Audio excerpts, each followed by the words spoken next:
The morning she arrived at Aldenmere, the fog had not yet lifted from the river. She came up the gravel drive on foot, which the gatekeeper noted, and did not remark upon. Her single trunk, carried by the carrier's boy who had been paid 3 shillings to bring it no further than the south gate. She walked the remaining quarter-mile herself, her half-boots sinking slightly into the soft September ground, her grey woolen pelisse buttoned to the throat. She carried a folded letter of recommendation in her left hand, fingers pressed around it as one presses a small thing that must not be lost. She had chosen grey deliberately. Grey was the color of servants, of shadows, of people the eye moved past without landing. She had worn it for 7 months now, since the agency in Leeds had first placed her at a parson's household, then a widow's modest establishment in York, and now here. The name had appeared on the agency's list, and she had stared at it for a long time before setting her name beside it. In the ledger, Mrs. Hartwell, the agency proprietress, had told her the post was housekeeper to a widower, a viscount, a man said to be formal in his requirements and private in his grief. The wages were generous, the household was orderly. The previous housekeeper had retired to her sister's in Bath. She had written her name, she had not let herself think beyond that. Her name, on the agency's ledger and on the folded letter in her hand, was Cecily Marsh. It was not the name she had been born with. The house rose out of the fog as she crested the last rise of the drive. Grey stone and bare October creeper and 12 tall windows catching the pale light, and something in her chest pulled in a direction she could not afford to follow. She had known this house. She had once stood at the first-floor window on the east side, the one with the cracked mullion that let in a draught, and watched the frost form on the garden's box hedges, and thought that she would spend the rest of her life watching seasons change from that window. She had been 22 years old. She had been very happy, in the particular way of a person who does not yet know. Happiness is not permanent. She looked at the east window now, and kept walking. The under-butler, a thin young man named Perkins, met her at the servants' entrance and showed her to the housekeeper's room without ceremony. The room was small and orderly. A narrow bed, a writing table, a cold hearth, a window that looked onto the kitchen garden. She set her trunk down and her letter of recommendation upon the writing table, and stood for a moment with her hands folded, feeling the quality of the house's silence. It was the silence of a well-run establishment, but beneath it something else. A particular weight that well-run houses sometimes carry when they have been sad for a long time. "His lordship will see you at 10 o'clock, Perkins said." End quote. "He takes his household meetings in the library." She thanked him. She waited until his footsteps receded down the back passage, and then she sat on the edge of the narrow bed, and pressed her hands flat against her thighs and breathed. She had not known he would be here. That is what she told herself. She had not known, not with any certainty, that the Viscount Aldenmere who had appeared on Mrs. Rodd. Hartwell's list was the same man who had stood 3 years ago at a grave in the churchyard of St. Bride's, and wept without sound into a grey November morning. She had watched from a distance screened by the yew hedge, close enough to see his jaw, close enough to hear nothing. She had not known. She had hoped, perhaps in the way one hopes for things one cannot admit to hoping for, that the county was large enough, that the name was common enough, that the agency's list was long enough that coincidence would not find her here. The clock on the writing table said 8:30. She unpinned her bonnet and smoothed her hair and told herself, as she had told herself every morning, for 3 years, that she had made the only choice she could. It was the story she had lived in. Whether it was true was a question she had learned not to examine before breakfast. You have perhaps already guessed something of what drove her here. Stay with it a while longer, and she will explain it, in her own way, in her own time. The library at Aldenmere ran the full length of the house's east wing, and smelled of wood ash and old vellum and, faintly, of the particular pomade that a certain kind of English gentleman used on his hair in the autumn months. She had known that smell once. She did not let herself register it now as anything other than information about the room. He stood at the window with his back to her, looking out at the frost on the kitchen garden. He was taller than she remembered, or perhaps the room was smaller than she remembered, or perhaps 3 years had changed the way she perceived distance. He wore a dark blue coat, fitted at the shoulders, and his dark hair was shorter than it had been, cropped close at the back of his neck, and his hands were clasped behind him in the way of a man who has learned to hold himself still when the world seems inclined to move without his permission. "Mrs. Marsh," he said without turning. "My lord," she said. He turned. She had braced for it. She had spent the walk from the servants' entrance constructing a face that would give him nothing.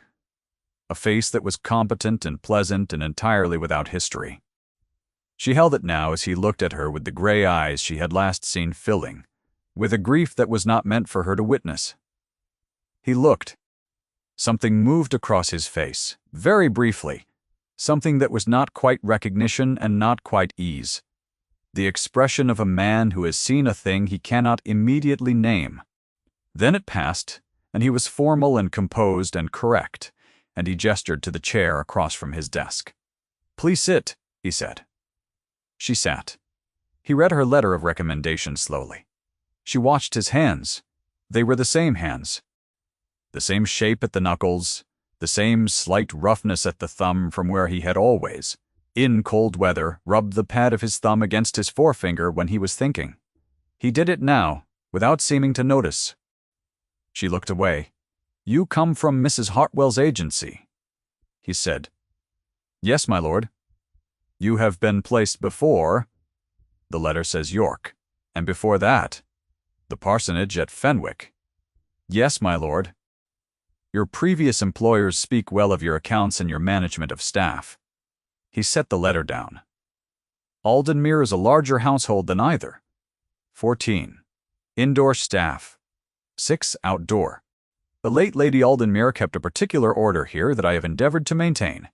I would require that order preserved." She did not let herself pause. "I understand, my lord." He looked at her again. That same quality of attention, brief and then withdrawn, as if he were looking for something in her face that he could not permit himself to seek too directly. "Mrs. Marsh," he said carefully, "have we met before?" The room was very quiet. Outside, a rook called once from the kitchen garden wall. "I do not believe so, my lord," she said. He held her gaze for 3 full seconds. Then he looked down at the letter. "Very well," he said. "You may begin Monday." This is the story of what those words cost her.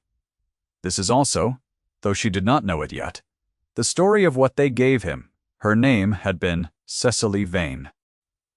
The daughter of a minor Derbyshire baronet, the second of 3 daughters.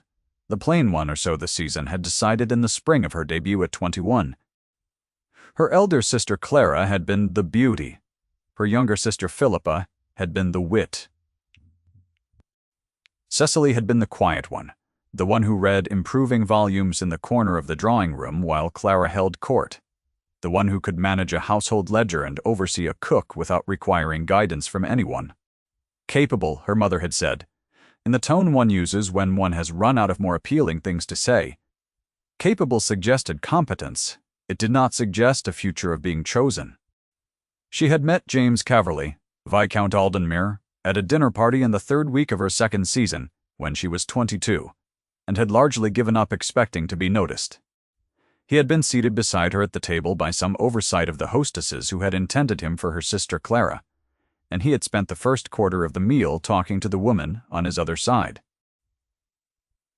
Cicely had eaten her soup and watched the candles, and thought about the household accounts at home and whether her father's steward had yet resolved the matter of the dairy barn roof.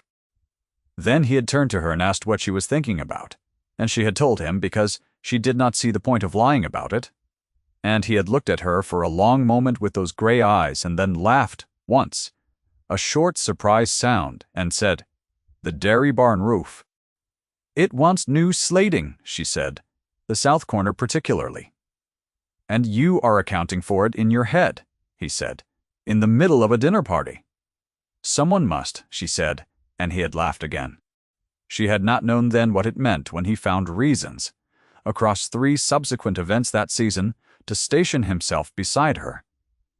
She had attributed it to coincidence, each time. It was Clara who was beautiful. It was Philippa who was amusing. Cecily was the capable one, the sensible one, the one who could be relied upon to make conversation about dairy barn roofs and to mean it. She was not the one men chose. He had proposed in April in her father's library, with her father present and her mother outside the door, and no preamble whatsoever.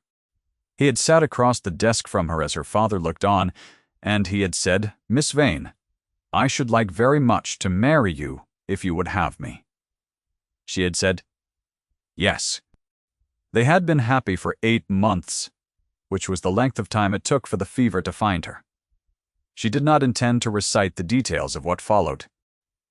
The particulars of illness are the same in every house, in every year. The fever that comes in the first cold week of November, the doctor summoned, the tinctures, the long nights. What she remembered later was the quality of his face in the chair beside her bed, the way he had held her hand as if holding it more tightly could keep something from leaving. She had not been afraid of dying.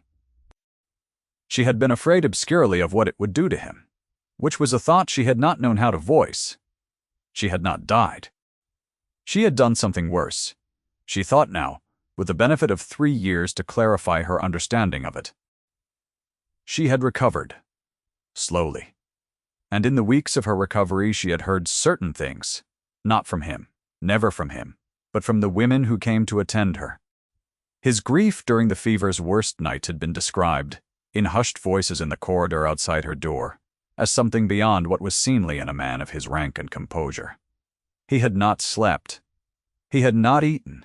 When the doctor had given a pessimistic report, he had dismissed the man, sent to London for another, and sat beside her bed through the night with his hand over hers.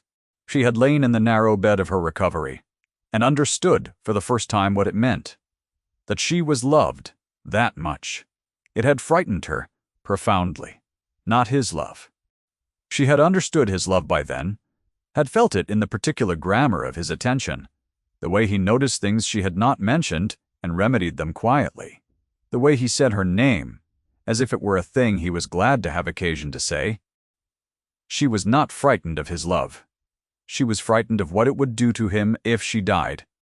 She was 23 years old, and she had watched a man who had learned to hold himself still come apart over 8 days of fever, and she could not, in the long, quiet weeks of her recovery, stop calculating the cost. Her father died in February of a separate and unrelated illness, sudden and without warning. She had come home to Derbyshire for the funeral. She had stood at her father's grave and felt something in herself that was not grief exactly, not for her father alone, but a kind of reckoning that arrives when 2 losses meet in the same month. She had thought about James. She had thought about what a second loss, after such a first, would do to a man who had already sat beside her bed for 8 nights, wondering if she was going to leave him. She had made a decision. She was not even now certain it had been the right one. She was only certain it had been irreversible. She had written a letter. The letter had said, in the plainest language she could find, that she had come to understand that she was not suited for the life she had agreed to, that she released him from any obligation to her person, that she hoped he would find in time a steadier and more robust companion for his years, that she was deeply sorry she had not signed her Christian name. She had written, "Your wife," and then stopped, and not been able to write the word that should have followed. She had folded the letter and left it with a solicitor to deliver, and had taken the first mail coach north, and had not, in 3 years, gone back. What she had not calculated, in her careful mathematics of grief prevention, was that a man may grieve an absence as bitterly as he grieves a death. She had not calculated that he might mourn. She was calculating it now in the housekeeper's room at Aldenmere, listening to the kitchen sounds below and staring at the ceiling, and understanding with the particular clarity of a woman who has had 3 years to think about nothing else that she may have been wrong. The household of Aldenmere ran on a rhythm she had not forgotten and had not let herself remember. She fell into it in the first week with the ease of water finding a level which dismayed her, because it meant the ease was in her body and not in her intention. She knew where the linen stores were without being told, because she had helped to reorganize them once. She knew which of the kitchen maids had a tendency to oversalt the broth, because that tendency had existed before she left. She knew that the east hallway grew cold after 4 o'clock in the afternoon, because of the draft from the cracked east window. The same window she had stood at 3 years ago watching the frost on the box hedges. She did not visit the east window. The household staff accepted her with the mild provisional courtesy extended to any new upper servant of reasonable competence. Mrs. Fitch, the cook, was efficient and territorial, and respected a clean account book which Cecily provided. Perkins was formal and not unkind. The younger maids were quiet around her in the first week, and less so in the second, which she took as a sign that she was neither frightening nor ineffective. A woman named Dorset, who had been the downstairs maid for 6 years and knew everything, watched Cecily with the measured attention of someone deciding whether to trust. "You're not quite what I expected," Dorset said on the 8th day, passing Cecily on the back stairs with a stack of fresh linen. "What did you expect?" Cecily asked. "Mrs. Hartwell usually sends us the managing type," Dorset said. "The ones who count the silverware at breakfast and blame the kitchen cat for anything missing." "The silverware is entirely accounted for," Cecily said. "I counted it on Wednesday." Dorset's expression shifted towards something almost warm. "Yes," she said, "but you didn't tell anyone you did it." The distinction mattered, apparently. Dorset became, by the 3rd week, something between an ally and a witness which Cecily had not expected and was not certain she could afford. She saw him at the household meetings, which were brief and correct. He did not look at her with any sustained attention, which was worse, in a way she could not explain, than if he had looked at her with suspicion.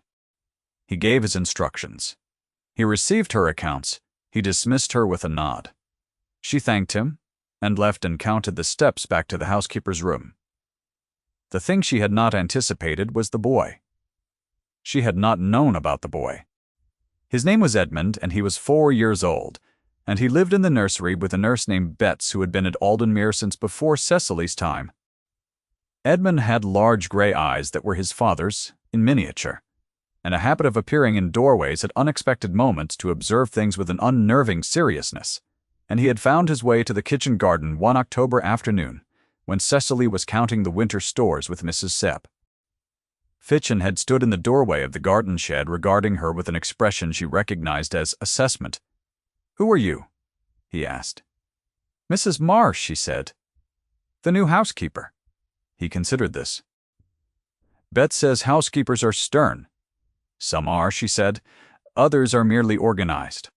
He decided, apparently on the strength of this, to come further into the shed and look at the shelves of stored root vegetables with the proprietary air of a young heir who is beginning to understand that all of this is, in some eventual sense, his. She let him look and went back to her accounting. "My papa is sad," he said after a while to a row of turnips. She kept her eyes on the ledger. "Is he?" "He is always sad," Edmund said. "Bet says it is because of my mama." She wrote a number that she would have to correct later. "I am sorry to hear it." "I did not know my mama," Edmund said. "She died when I was very small." He turned from the turnips and looked at her. "Did you know anyone who died?" "Yes," she said. "I did." He appeared to find this satisfactory and returned to his examination of the root vegetables. She stood very still for a moment, ledger in hand, and counted the rows of turnips and onions and late carrots, and told herself that the ache in her sternum was simply the cold of the shed and nothing more. Edmund had not been here 3 years ago. Edmund had not existed 3 years ago. Not as a breathing child who stood in doorways asking questions. He had existed only as a possibility, and she had left before the possibility had resolved itself into a person with gray eyes and a habit of addressing his observations to turnips. He was 4 years old. The arithmetic of it was not difficult. She had not known. She had not let herself know. The agency's description had said the Viscount was a widower, and she had supposed that meant he had remarried and been bereaved again, had supposed anything that kept the mathematics simple. She had not done the particular mathematics that led to a boy of 4 years, with his father's eyes and his father's quality of stillness and a way of appearing in doorways without warning that would, in 30 years, make very sensible women forget what they had been saying. There was no letter she could write to excuse this particular failure of accounting. She worked. She kept accounts. She managed Mrs. Fitch and reassured Perkins and spoke pleasantly to Dorset and supervised the laying of the winter rugs and the ordering of the coal stores and the rotation of the silver into its winter cloth. And she did not allow herself to stand at the east window or to linger in the library on household business, and she told herself, daily, that she was being sensible. She had been telling herself she was being sensible for 3 years. She had grown less certain of the diagnosis. The evening of the 23rd day of her residence at Aldenmere, she was crossing the main hall at 8 o'clock in the evening. When she heard the piano, she stopped. The sound came from the music room. To the right of the main staircase, a room she had listed in her household inventory as rarely used. The piano was a Broadwood Grand, 14 years old, tuned recently at Lord Aldenmere's standing instruction, though he was not the stable hand had once mentioned in the kitchen, a man who played. She had noted this and moved on. The music was not accomplished. It was careful, slow, searching, the playing of someone who was working something out, rather than performing it. She recognized the piece, barely. It was the opening movement of a sonatina she had played herself once, in the first autumn of her marriage. In this very house, on this very piano, on an evening when the house had been otherwise quiet, and he had come to stand in the doorway and listen. He had listened for a long time before she noticed him. She stood now in the main hall with her hand on the newel post and listened. The notes were uncertain in places, too slow in others, but the shape of the piece was right, and the quality of attention behind it was unmistakable. He was not playing it for an audience. He was playing it the way one replays a memory. Not to keep it, because memory does not work that way, but to make certain it is still there. She went upstairs before she could do something she could not undo. The thing she was not accounting for she understood. Now, with the piano notes still audible through the ceiling above her bed, was that she had arrived at Aldenmere believing she had 3 years ago made a sacrifice. She had given something up in order to spare him a further grief. That was the story. She had worn it as one wears a plain gray pelisse, for its usefulness and its concealment, and she had not let herself examine it too closely. The piano told a different story. The story the piano told was that grief arrives where grief arrives, and that removing oneself from a man's life does not remove oneself from his interior. The piano told her that she had been wrong, not about loving him. She had known she loved him, not about his capacity for grief. She had known that, too. She had been wrong about what form the grief would take. She had imagined 3 years ago that she could arrange matters so that the grief was smaller, cleaner, a manageable loss rather than an unbearable one. She had miscalculated. She understood that now, with a precision that was nearly physical, a cold clarity in the chest, like the first breath of a November morning. The question remaining was whether she had done damage that could be repaired. Hildegard Caverly, the Dowager Viscountess Aldenmere, arrived at the house 4 days later on a visit that Perkins described as expected and Dorset described, in the kitchen passage on the morning of her arrival, as something else entirely. "Her ladyship comes every quarter," Dorset said to the second kitchen maid, in the tone that meant she was not speaking to the kitchen maid alone. "She oversees the household. She has opinions about housekeepers." Cicely looked up from the silver ledger. "What sort of opinions?" Dorset considered her. The previous 3 did not last a full quarter. The dowager arrived at noon in a well-appointed carriage, with 2 footmen and a personal maid, and an air of settled authority that preceded her through the front door by several feet. She was perhaps 60 years old, with silver hair dressed in the manner of 20 years ago, and eyes the color of pewter that assessed everything in a room with the efficiency of a woman who had been assessing rooms for 4 decades. She wore black still, though her husband had been dead for 11 years, because widowhood was in her estimation a rank that required its own uniform. She noticed Cecily in the entrance hall and stopped. "You are the new housekeeper," she said. "Yes, my lady, Mrs. Marsh," the agency said. The dowager looked at her for a long moment with those pewter eyes. "Where are you from, Mrs. Marsh?" "Yorkshire, my lady. Most recently." "Most recently," the dowager repeated, as if the precision of it was itself suspicious. "And before Yorkshire, I have been with Mrs. Hartwell's agency for some time, my lady." The dowager looked at her for another 3 seconds, longer than politeness required, the look of a woman who is trying to place something she cannot quite name. Then she moved on, and Cecily breathed. She had changed. She had changed her name and her manner, and the way she dressed her hair, and the register in which she spoke, flattening the particular roundness that had marked her Derbyshire vowels. She wore spectacles she did not need, because they changed the geometry of her face. 3 years of modest establishments in the north had put a competent, unremarkable surface over everything that had once been legible about her. She had told herself it would be sufficient. She found out on the 3rd day of the dowager's visit that it was not. It was Dorset who came to her, at 10 in the morning, with a message delivered in the manner of someone who has been asked to say an unpleasant thing, and intends to say it quickly. "Her ladyship wants to see you in the morning room," Dorset said, and then, without being asked, added, "She had a letter for Mrs. Hartwell's yesterday." The morning room was south-facing and warm, which did not make it less unpleasant. The dowager sat at the writing table with her hands folded on its surface and looked at Cecily with the expression of a woman who has decided she is correct. "I have made some enquiries," the dowager said. "Mrs. Batter, Hartwell's agency, when pressed, acknowledges that you arrived with them only 8 months ago. Before that, your history is somewhat indistinct." Cecily kept her hands still at her sides. "I was in private service before the agency, my lady." "No reference from that service appears in your letter," the dowager said. "The first York reference is dated March of last year. Before that, nothing." She tilted her head. "You are, perhaps, somewhat younger than a woman who might be expected to hold this position.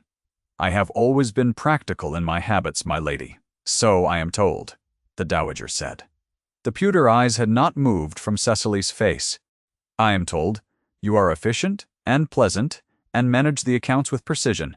I am told the staff regard you well. I am told my son has raised no complaint. I am glad to hear it, my lady." "What I am not told," the dowager said, and here the quality of her voice shifted, not louder, the opposite of loud, the particular measured quiet of a woman landing precisely where she intended to land. "And what I find I cannot account for, Mrs.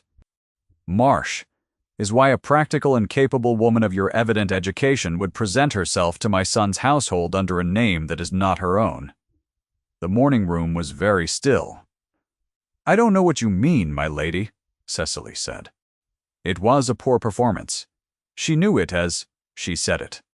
She had spent 3 years becoming a woman without history, and she was very good at it, but the dowager had spent 6 decades in a world where women concealed things, and had developed a precise instrument for detecting concealment. She sat at her writing table and did not even bother to respond to the denial. "I shall tell him," the dowager said finally. "He has a right to know." "My lady?" Cecily stopped. She had not planned to say anything further. She said it anyway. "He has been doing well."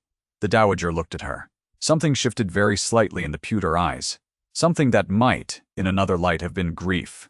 "He has been managing," the dowager said. "That is not the same thing." She looked down at her folded hands.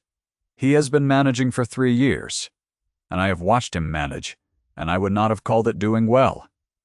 She was dismissed. She went back to the housekeeper's room and sat on the narrow bed and looked at the cold hearth and understood that the story she had been living in was about to end, and that she did not know what story came after. He came to the housekeeper's room at 7 o'clock in the evening. She heard his footstep in the passage, recognized it, because she had spent 7 months in a house where his footstep was one of the sounds that marked the hours of the day. She sat at the writing table with her hands flat on the surface, the household account book open and entirely unread before her. When the knock came, she said, "Come in." And he opened the door and stood in the doorway, and she looked at his face. His face gave her everything he knew. He did not look angry. He did not look relieved.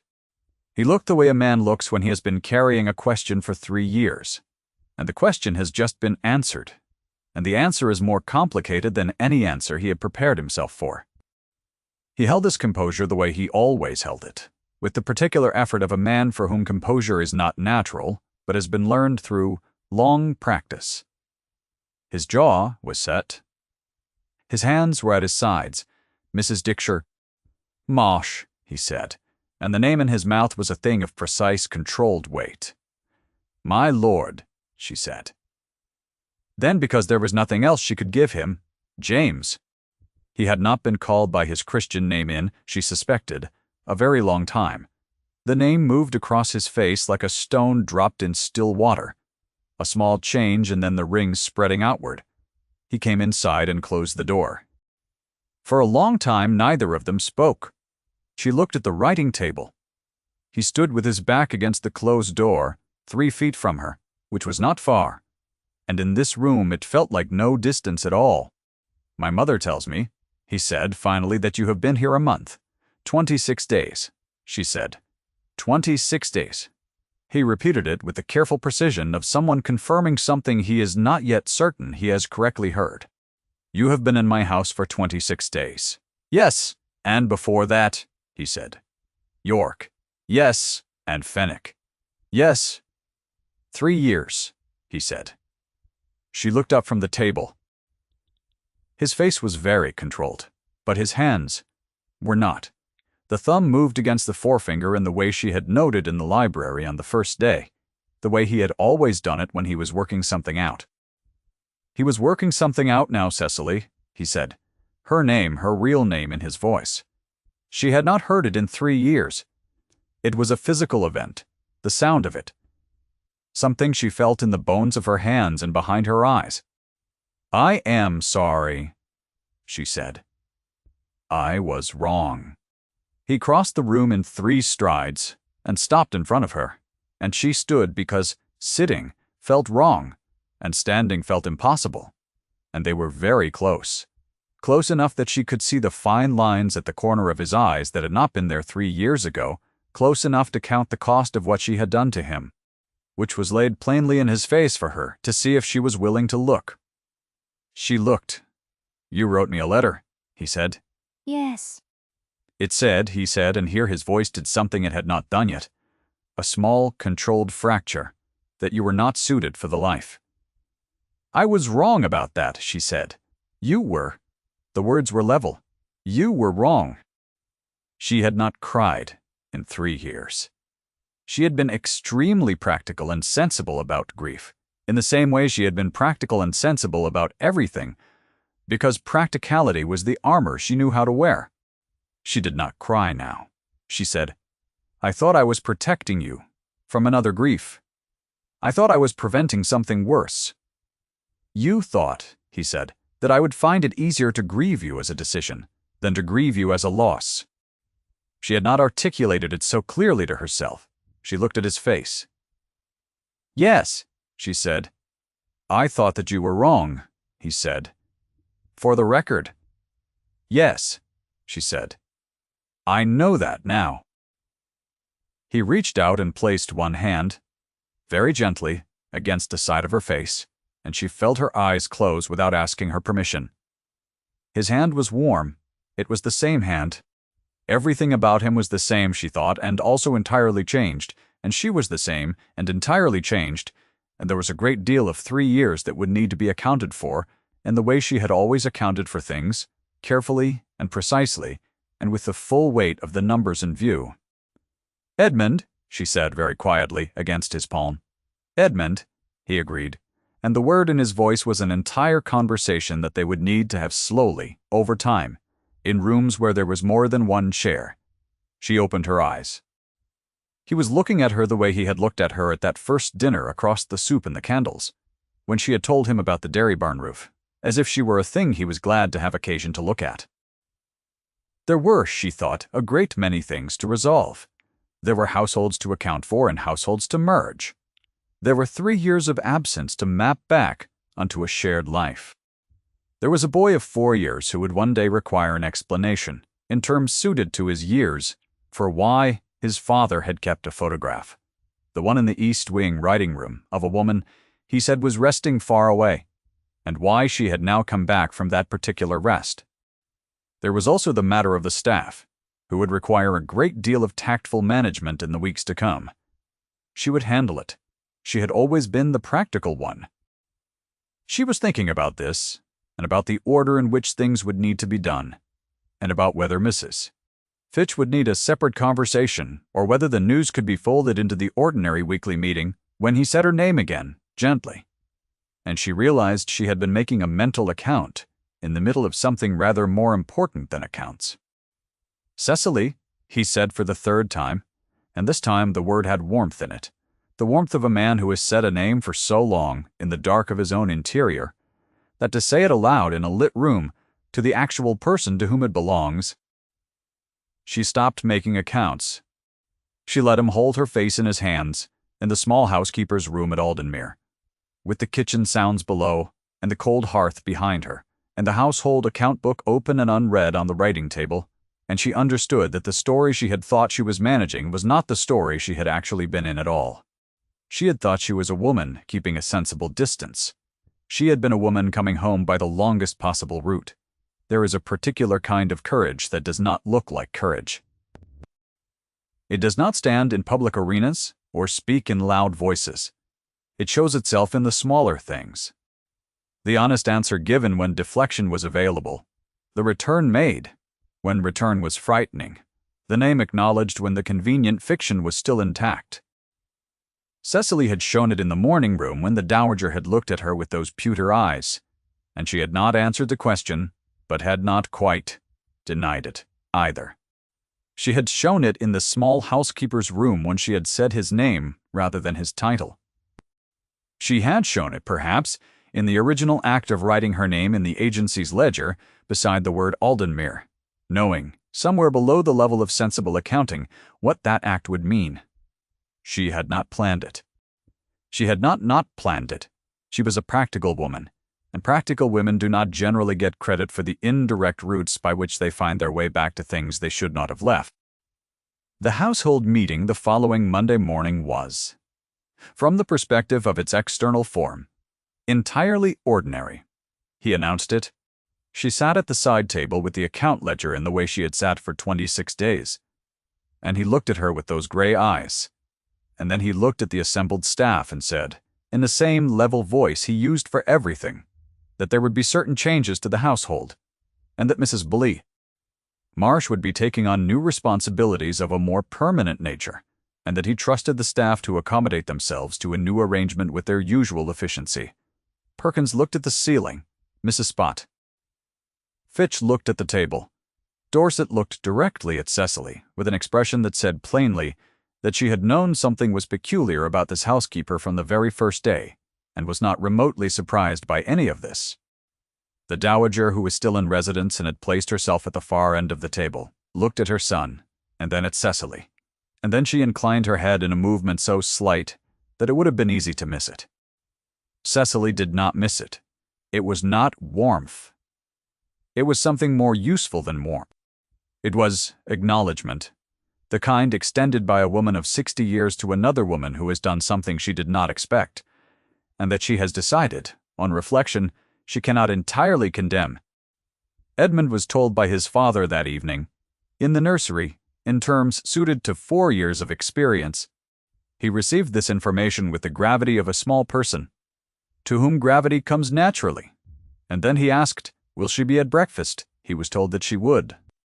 He appeared to find this arrangement satisfactory and returned his attention to his wooden horse, and the question of what else one might require from the universe at a given moment was thus resolved, at least for that evening, with a child's particular economy. The East Wing writing room held, on its south wall, a small oil painting in a gilt frame, a woman in a cream-colored gown seated at a piano, painted at the sitter's request during the first autumn of a marriage, in a house she had then believed she would live in all her days. The painting was approximately 12 inches wide and had hung in that particular spot for the 3 years of her absence. She had not known it was there. She learned of it from Dorset, who mentioned it in the second week of December, in the manner of someone who has been waiting for the right moment to mention it and has decided the moment has arrived. Cecily went to the writing room. She stood in front of the painting for a long time. In it she was 23 years old, and did not know yet that she would leave. And the woman in the painting had an expression of absorbed contentment, the face of someone listening to a piece of music she is currently making, which is not quite the same as the face of someone happy, but is close enough to count. She heard footsteps in the passage. She did not need to see him to know who was coming. He came to stand beside her, and they looked at the painting together in the particular quiet of people who have a great deal of ground to cover, and have decided by some unspoken agreement to take their time. "I had it moved here," he said, "from the gallery, where it was less easy to visit." She looked at the woman in the painting, at the expression of absorbed contentment, and thought that the woman in the painting did not yet know that she was going to make a very foolish and costly mistake and spend 3 years in grey pelisses being sensible in the north of England. She looked younger than Cecily felt. She had been in the painting's moment, unguarded, in a way that Cecily had spent 3 years carefully dismantling. She thought she might, in time, be unguarded again. It would take longer than a month. It would take the slow work of rooms shared and meals taken, and evenings where neither of them said anything particularly important, and all of it added up to something that trust is built from. She knew how to do careful work. She had always been the practical one. He placed his hand over hers, where it rested at her side, and she turned her hand and held his. They were still standing there when Edmund found them, appearing in the doorway in his usual manner, serious-eyed and assessing, having escaped bets for the 3rd time that week. He looked at his father, and then at Cecily, and then at the painting, and then back at Cecily. "You look the same," he said to the painting, and then to her. And then, apparently satisfied that this observation was the correct one, he went to stand between them and regarded the painting with the settled proprietary air of a small person who has decided that the arrangement of the universe is at present acceptable.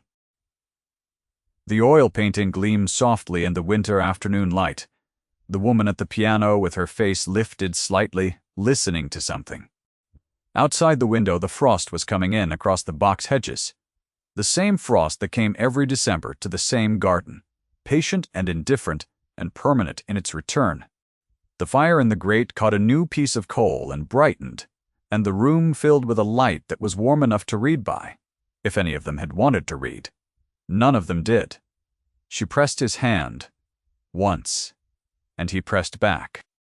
If you have stayed with this story until its close, you are the kind of listener who understands that the most important things are often the smallest ones, and this one is grateful for your company. Until the next tale.